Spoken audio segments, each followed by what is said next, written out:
No centro da Ilha da Caveira, vivendo em um covil cavernoso suspenso acima da selva, o senhor de tudo, o que encontrou, estava.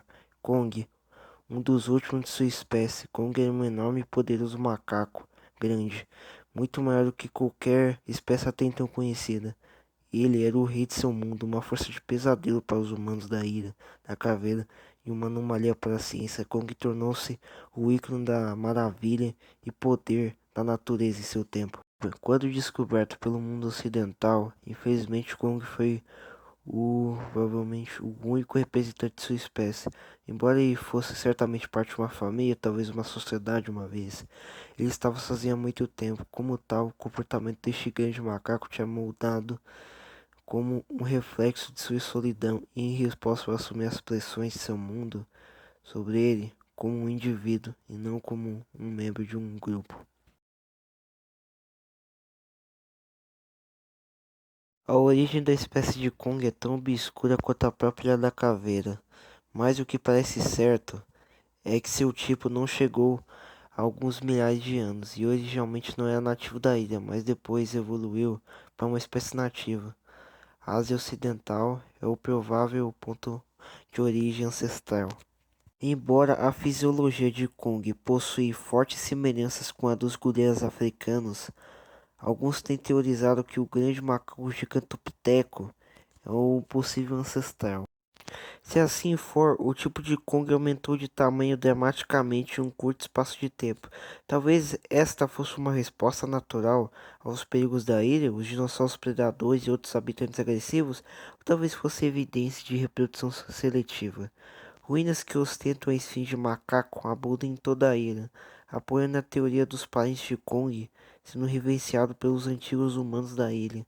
Talvez os imensos macacos tenham sido criados por eles, talvez eles foram trazidos com os antigos colonos humanos de algum tipo de império perdido da Ásia. As respostas a essas perguntas podem nunca ser conhecidas.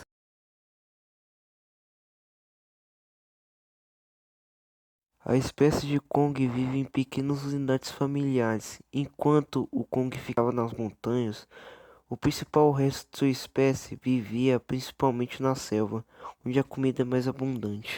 Os adultos protegem os jovens de animais perigosos, como o fetodonte, e os orientam a encontrar comida. Enquanto os jovens são vulneráveis, os enormes machos adultos são agressivos com os carnívoros mais perigosos da ilha. Os macacos são capazes de combinar força enorme com uma incrível destreza. Eles também têm a vantagem adicional de agarrar as mãos em todos os quatro membros. E como qualquer tipo de macaco mostra, a inteligência para criar estratégias e ultrapassar adversários. Em seus grupos, fortes conexões emocionais entre indivíduos permanecem alianças rígidas, e as habilidades comunicativas dos macacos servem para reforçar seus lados. Vocalizações formam uma parte forte da comunicação da espécie, mas sutilezas da linguagem corporal e posturas são tão importantes. Em sua forma mais sutil, isso pode ser através de um piscar de pálpebras ou um olhar para reconhecer outro indivíduo. No outro extremo do espectro, o poderoso rígido em pé é uma proclamação inconfundível de poder e domínio. Alguns desses muitos comportamentos são semelhantes o suficiente para o complexo comportamento humano, para sugerir um forte desenvolvimento emocional dos primatas.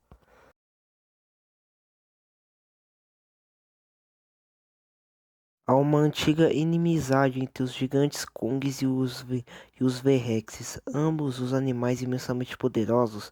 Esses grandes titãs colidem de novo em disputas agitadoras de dentes versus punho, sede de sangue de tiranossauro contra a astúcia de primata. Os T-Rexes veem os jovens Kong como alimento e são corajosos ou tolos o suficiente para se arriscarem a se ferirem.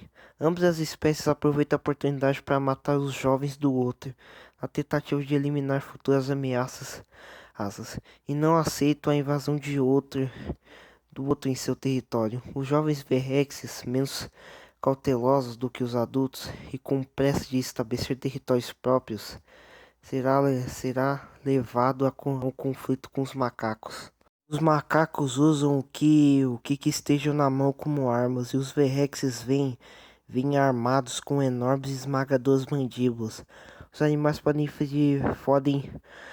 infligir feridas selvagens uns sobre os outros. A maioria dos confrontos é curta, uma parte recuando quando as probabilidades são avaliadas como fato de seu valor. Mas quando as propostas são altas o suficiente, os conflitos se tornam batalhas até a morte.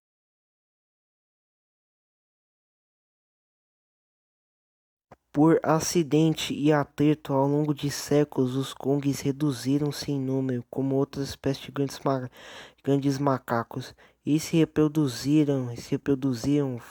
Raramente os jovens levam anos para alcançar a autossuficiência. Lesões e doenças são assassinos tão letais quanto qualquer Verrex ou Venatossauro, e a cada morte é um golpe para a espécie. Embora nunca tenham sido numerosos na época em que a expedição de Caldeira descobriu a ilha, o próprio Kong foi um dos últimos de sua espécie. A estranha relação que Kong desenvolvera com os seres humanos da Ilha da Caveira, que se agarravam à vida na costa, era sintomática da situação antinatural que Kong persistia. Ele era uma criatura social, inteligente, aparentemente vivendo sozinho. Talvez as ofertas vivas dos nativos humanos apelassem para algum tipo de aspecto da necessidade de companhia de Kong. Independentemente disso, eles não cumpriram sua missão de socializar com Kong. Defensivo e compatível, o macaco gigante é um produto do perigo que rodeava toda a sua vida.